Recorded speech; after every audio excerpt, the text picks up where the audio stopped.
വിമല, എന്താ ഇവിടെ? ആ ഡൈവോഴ്സ് കേസിലെ രാധയോടൊപ്പം വന്നതായിരുന്നു. വിമലയുടെ ശ്രമം എവിടെ വരെ എത്തി? അവർ കോംപ്രമൈസ് ആവോ? എന്റെ വിശ്വാസം അതാണ്. ഗുഡ്. സാറുടെ കുട്ടികളെ ഹോസ്റ്റലിൽ വിടാൻ മിസ്സസ് ഊട്ടിക്ക് പോയിരിക്കുക. അവളിവിടെ ഇല്ലെങ്കിലും എന്റെ കുക്ക് ശ്രീമതിയുടെ ഓർഡറെ അനുസരിക്കും. രാത്രി എനിക്ക് 2 ഡ്രൈ ചപ്പാത്തി തരും. കൂടുതൽ കഴിച്ചാൽ കൊളസ്ട്രോൾ വരും അത്രേ. ചുമ്മാ പറയണം, എനിക്കൊരു അസുഖമില്ല. അതുകൊണ്ട് അവളില്ലാത്ത ദിവസം നോക്കി ഇന്ന് ചൈനീസ് ആക്കി കളയാന്ന് വിചാരിച്ചു. മോളയോട് പറയല്ലേ? നിങ്ങളുടെ വീട്ടിലേക്കല്ലേ? ഞാൻ ഡ്രോപ്പ് ചെയ്യാം. വേണ്ട സർ, ഞാൻ ബസ്സിൽ പോയിക്കോളാം. No no, it is on the way. Come on. Come on.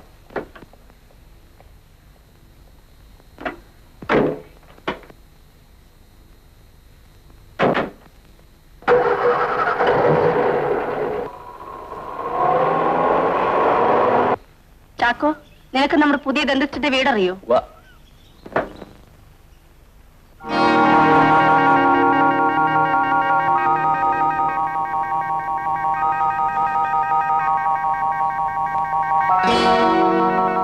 G Vimala, advocate. ഇവളുടെ ബാഗ് എങ്ങനെ ഈ കാറിനകത്ത് വന്നു? അത് ചിലപ്പോൾ ഇന്നലെ രാത്രി സാർ ഹോട്ടലിൽ നിന്ന് മടങ്ങുമ്പോ. ഹോട്ടലിൽ നിന്നോ? സാറ് ഹോട്ടലിൽ പോയ വിമലയുടെ ബാഗ് എങ്ങനെ ഇതിനകത്ത് വന്നു? മടക്കത്തിൽ വിമലമയും ഈ കാറിലുണ്ടായിരുന്നു. ഏത് ഹോട്ടലിലായിരുന്നു? മഹാരാജ. എത്ര മണിക്കാണ് പോയത്? രാത്രി ഒരു 7:30-8 ഇടയ്ക്കാവും. മടങ്ങിയതോ? ഒരു 10 മണി. വേറെ ആരുണ്ടായിരുന്നു? ഇവിടുന്ന് പോയത് സാറ് തനിച്ച. മടക്കത്തിൽ അവളുണ്ടായിരുന്നു അല്ലേ?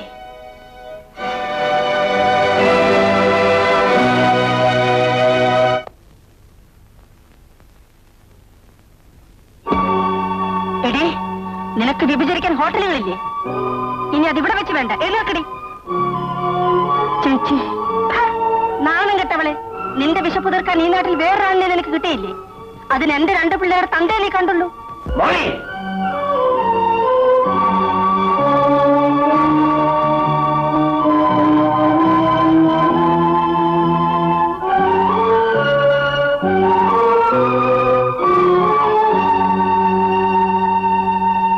തൃശ്ശൂരിൽ രവിയുടെ താമസസ്ഥലം എവിടെയാണെന്ന് അറിയില്ല. അവനിവിടെ വരുന്ന കത്തുകൾ റീഡയറക്ട് ചെയ്യാൻ തൃശ്ശൂരിൽ ഒരു വിലാസം തന്നിട്ടുണ്ട്.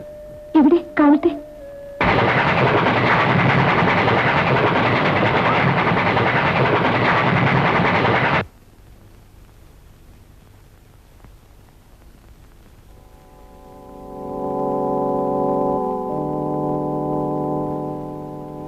രവിയുടെ റൂം ഏതാ? വരൂ.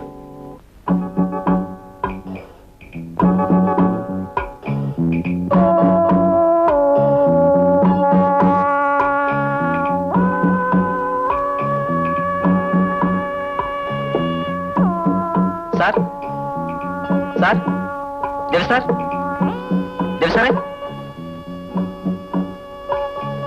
രവി സാർ. എന്താ? ഒരാൾ വന്നിരിക്കുന്നു. വരൂ.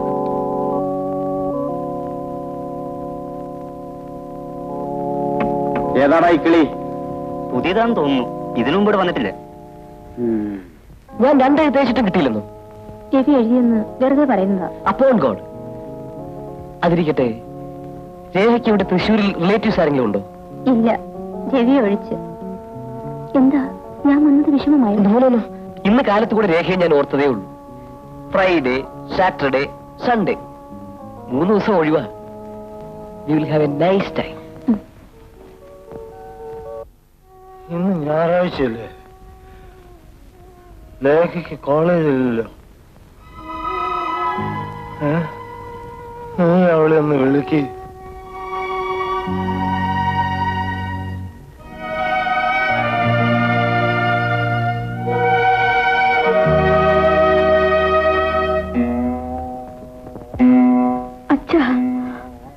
മക്കളെ, ഈ കടപ്പിൽ നിങ്ങളുടെ മുഖം കാണുന്നതാണ് എനിക്ക് ആശ്വാസം.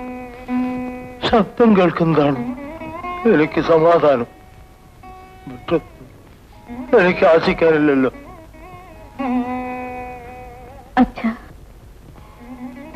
2-3 ദിവസമായി അവളെ ഈ മുറിയിലേക്ക് കടന്നിട്ട്. എനിക്ക് ചോദിക്കണം, അവൾ അച്ഛനോട് പിണങ്ങിയോന്ന്. അവളെവിടെ? വിളിക്ക്.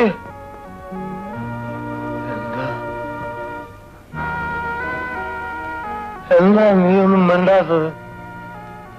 എന്താ? അച്ഛ, രേഖ രേഖയ്ക്ക് എന്താ? പറയൂ, എന്താ രേഖയ്ക്ക്? അച്ഛന്റെ മനസ്സ് വേദനിക്കുമെന്ന് കരുതിയാണ് ഇതുവരെ പറയാതിരുന്നത്. പറയൂ. ശരീരം മരവിച്ചവർക്ക് മനസ്സ് അങ്ങനെയാണ് മോളെ. വേദന അറിയില്ല. നീ പറയൂ, എന്താ രേഖയ്ക്ക്?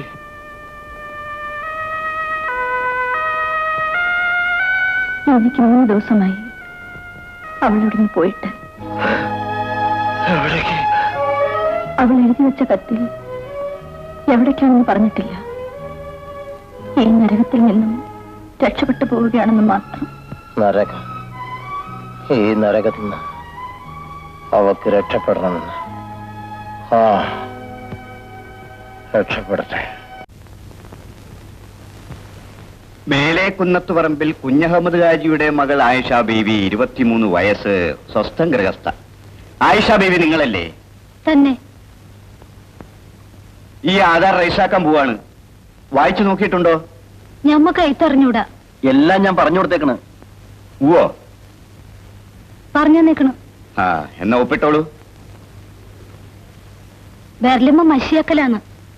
ഓഹോ, തമ്പ് ഇംപ്രഷൻ എടുക്കൂ. ആ, 2 സാക്ഷികൾ. ഇതാ, ഇവർ നിങ്ങളുടെ? ഇതെന്റെ ഭാര്യ, ഇത് അളിയൻ. ആ, ഒരാൾ പുറമേ നിന്ന് വേണം. പുറത്തുനിന്ന്. എടാ റഹീമേ,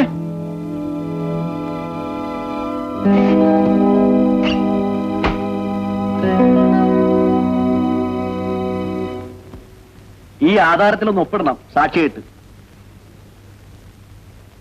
എന്തേ? എന്തിന്റെ ആധാരം ഇത്? അതൊന്നും നീ അറിയണ്ട. ആ കാര്യം അറിയാണ്ട് ഞാൻ ഒപ്പിടൂല. ഓ, എന്നാ വേണ്ട.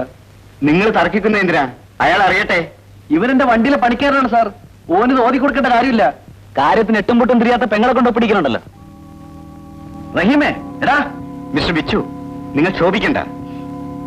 ഈ നിൽക്കുന്ന ആയിഷ ബീബിയുടെ മുഴുവൻ സ്വത്തുക്കളും ക്രയവിക്രയം ചെയ്യാൻ അധികാരപ്പെടുത്തിക്കൊണ്ട് സ്വന്തം സഹോദരൻ ബിച്ചു എന്ന ബിച്ചുക്കോയക്ക് മുക്തിയാർ കൊടുക്കുന്നതാണ് ഈ പ്രമാണം. ഇക്കാക്ക എന്നോട് പറഞ്ഞത് കച്ചവടത്തിൽ പങ്കു ചേർക്കുകയാണെന്നാണല്ലോ.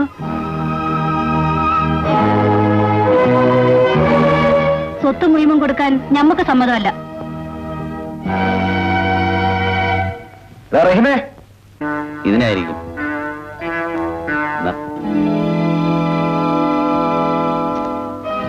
അങ്ങനെ തന്നെ ഞാൻ വിടില്ല. എന്റെ കണക്കെടുത്തിട്ട് പോകും. നിങ്ങളുടെ കണക്ക് ഈ കാർമക്കാണ്. അന്നന്ന് നയിച്ചു തരുന്ന എനിക്ക് നിങ്ങളോട് ഒരു കണക്കും ബോധിപ്പിക്കാനില്ല.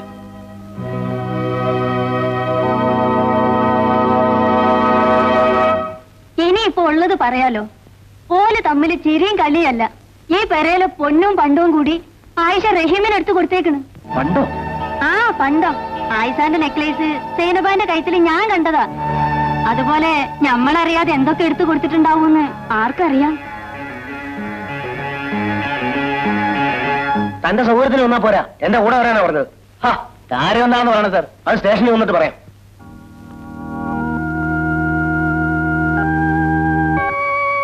ഈ നെക്ലസ് നിനക്ക് എവിടെ നിന്ന് കിട്ടി? സാർ, അത് നിന്റെ വീട്ടിൽ നിന്നും കണ്ടെടുത്താണിത്. നീ ഇത് മോഷ്ടിച്ചതല്ലേ? അയ്യോ സാർ, ഞാൻ കട്ടതല്ല സാർ.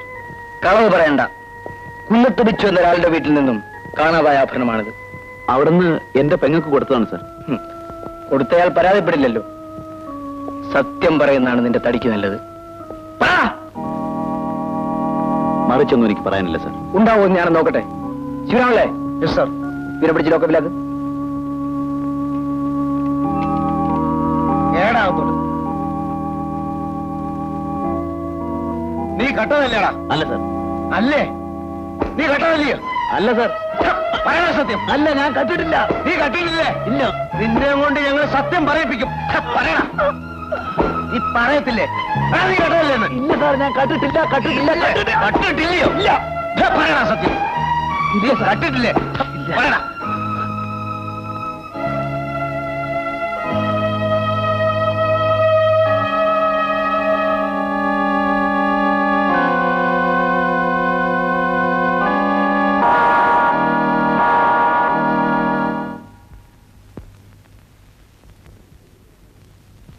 എന്ത് വേണം? ഇൻസ്പെക്ടർ സാറെ ഒന്ന് കാണണം.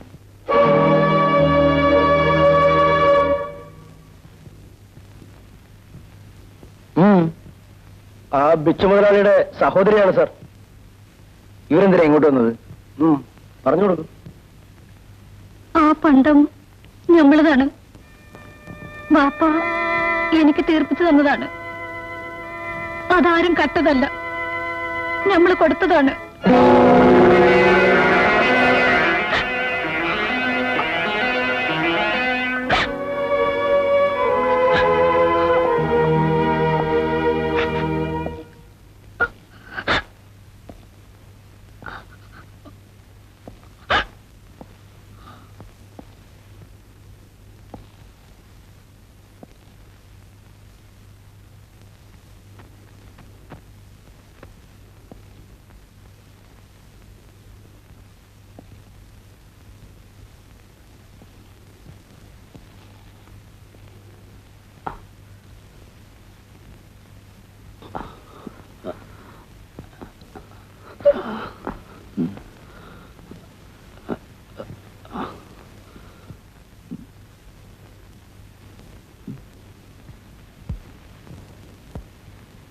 പൊയ്ക്കോളൂ.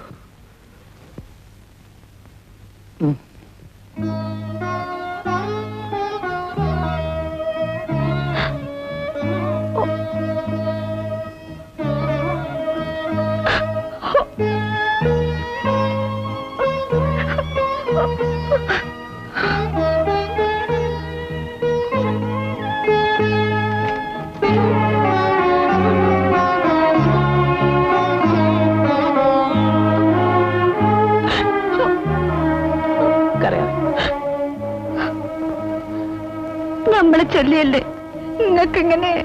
സാരല്ല, ഞാൻ വീട്ടിൽ കൊണ്ടുവിടാം. ഞമ്മക്കിനി വീടില്ല.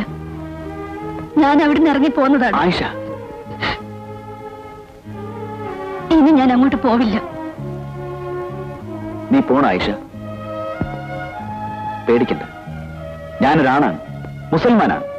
പെണ്ണിനെ ഞാൻ കട്ടുണ്ടു പോവില്ല. നടക്ക.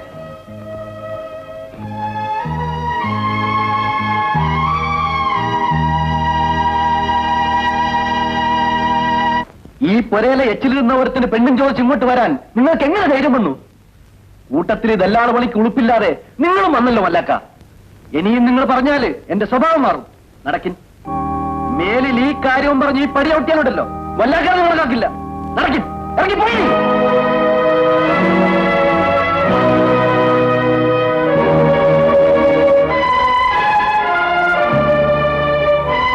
നിക്ക്.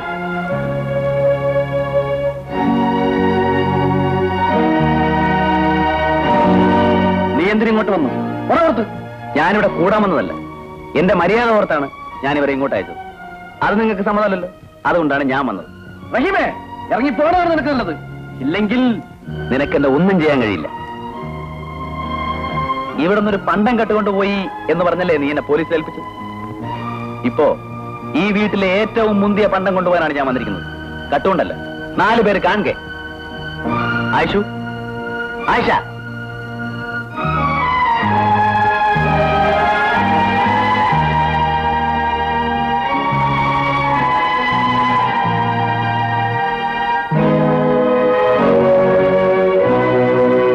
എന്റെ അവിടെ പൊറുക്കാൻ നിനക്ക് സമ്മതമാണെങ്കിൽ വാ.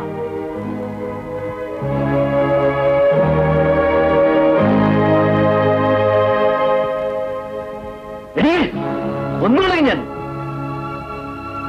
തൊട്ടു പോകരുത് തന്നെ. നിങ്ങ എന്നെ കൊല്ലും അല്ലേ? അതൊഴിച്ച് ബാക്കി മുഴുവനും ഈ പൊരേന്റെ അകത്തോട്ട് നിങ്ങൾ കാണിച്ചില്ലേ? അന്ന് ആധാരത്തിൽ ഒപ്പിടാത്തതിന് എന്റെ ഉള്ളംകാല് പൊള്ളിച്ച് ഈ പൊരയില് കെട്ടാതെ കെട്ടിയിട്ട് ദാഹിച്ച വെള്ളം തരാതെ പട്ടിണിക്കിട്ട് എന്നെ കണ്ണീര് കുടിപ്പിച്ചത് പോരെ പോരെ കാക്ക? എന്നാലും ഇഷ്ടപ്പെട്ട് വിളിക്കുന്ന ഒരു പുരുഷന്റെ കൂടെ പൊറുക്കാൻ പോകുന്ന എന്നെ തടുക്കരുത്.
ഒരെണ്ണം പ്ലീസ്, ഒരെണ്ണം മതി. ആ എന്നാ വേണ്ട, പോരെ.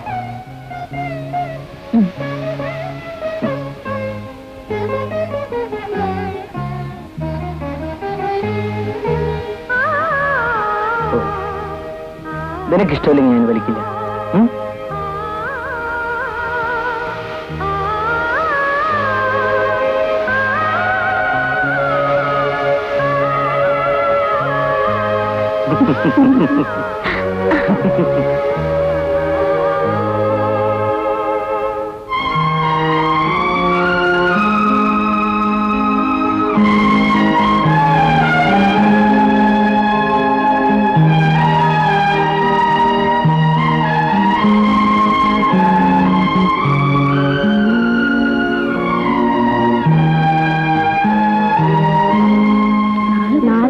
എല്ലാം കൊള്ളാം.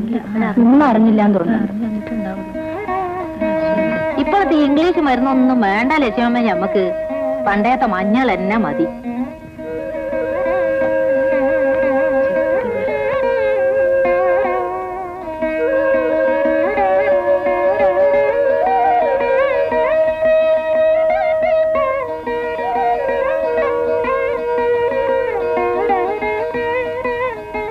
എന്താടി നിനക്ക് നാളെ വന്നു?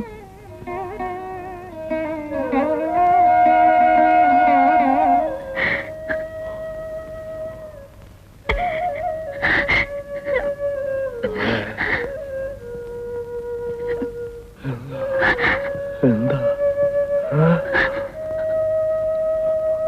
അച്ഛാ, എന്താ മോളെ? അച്ഛന്റെ പെൺമക്കളിൽ ഒരാൾക്ക് കൂടി പ്രായം തികഞ്ഞിരിക്കുന്ന അച്ഛാ.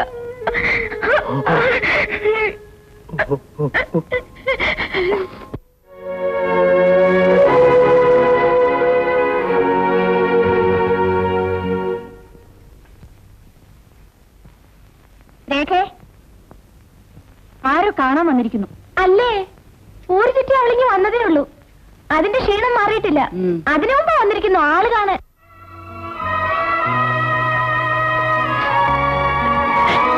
എടി ത്രേസിയെ, നിന്റെ നാവ് അടക്കിക്കോ.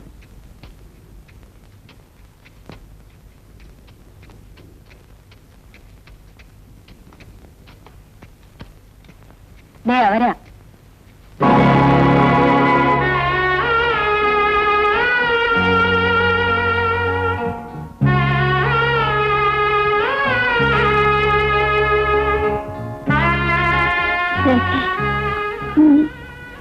നീ എങ്ങനെ ഇവിടെ? വേണ്ട ചേച്ചി, എന്നോടൊന്നും ചോദിക്കരുത്.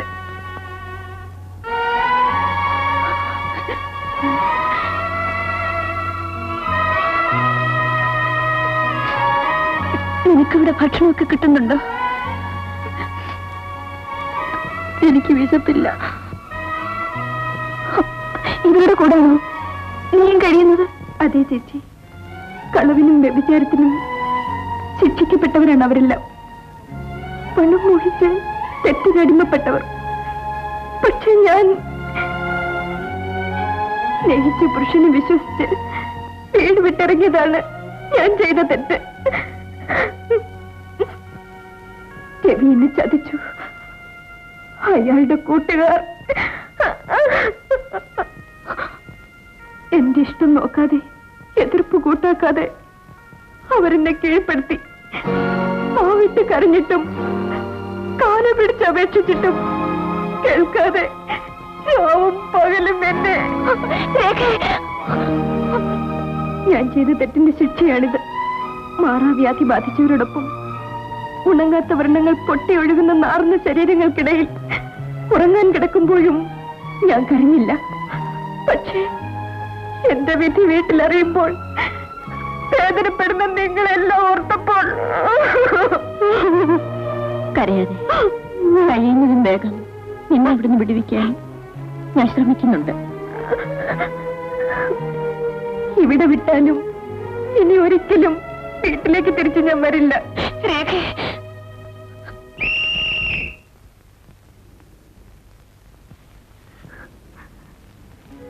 എന്നോട് സ്നേഹമുണ്ടെങ്കിൽ ദയവായി മേലിൽ എന്നെ കാണാൻ നിങ്ങളിങ്ങോട്ട് വരരുത്. ഒരപേക്ഷ കൂടി, ഞാൻ ഇവിടെയാണെന്ന് അച്ഛനെ അറിയിക്കരുത്, അമ്മയോടും പറയരുത്. ഞാൻ മരിച്ചുപോയെന്ന് പറഞ്ഞേക്കും. പോട്ടെ.